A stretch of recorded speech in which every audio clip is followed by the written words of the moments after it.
Storytelling atau mendongeng dalam bahasa Inggris menjadi salah satu aktivitas penting untuk mengasah kemampuan berbahasa Inggris di tingkat anak-anak. Selain mengasah kemampuan bahasa Inggris melalui storytelling, anak-anak juga bisa mengambil hikmah cerita dan menjadi panduan moral dalam hidup sehari-hari.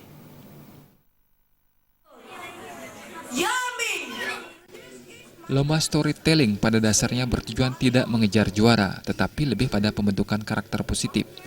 Dengan mengambil cerita rakyat, ada kearifan lokal yang bisa dipetik sebagai nilai dalam kehidupan sehari-hari. Salah seorang praktisi pendidikan bahasa Inggris, Putu Gede Semiada, mengatakan, melalui storytelling, dengan mengambil cerita rakyat, anak-anak bisa belajar nilai dan norma yang berlaku lokal dalam cerita itu untuk kemudian diamalkan dalam kehidupan sehari-hari.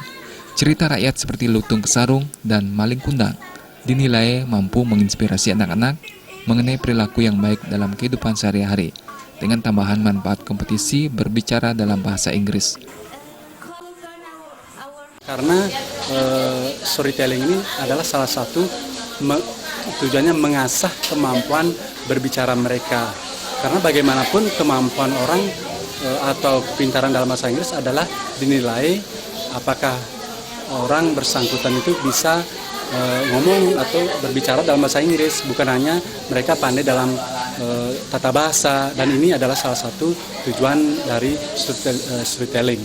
Dan satu hal lagi adalah bahwa kita tahu bahwa bahasa Inggris sangat-sangat penting dalam dunia kerja khususnya ya, sehingga kalau anak itu terbiasa berbicara dalam bahasa Inggris, sehingga ketika nanti mereka masuk dalam pangsa kerja akan lebih siap untuk bersaing. Sementara lomba storytelling juga bermanfaat untuk pendidikan formal. Storytelling bertujuan untuk mengasah keterampilan berbicara para siswa dalam bahasa Inggris atau speaking.